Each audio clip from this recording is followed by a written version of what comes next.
Hello kids! Today we are going to make some school supplies, and our first school supply is a pencil. And now we are making something that is used for reading and writing. So do you know what it is? It's a book. Let's see if you can guess which school supply I am drawing now.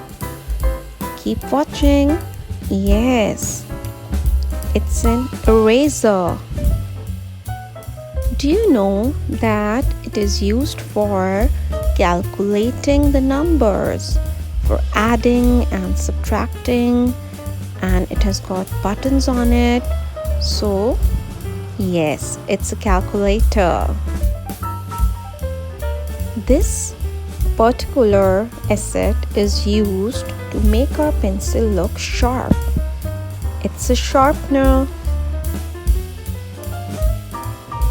This particular school supply is used to keep all other things inside.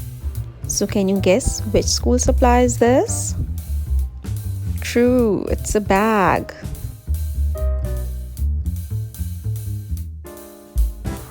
As you know that we are also going to color these school supplies, so keep watching the video.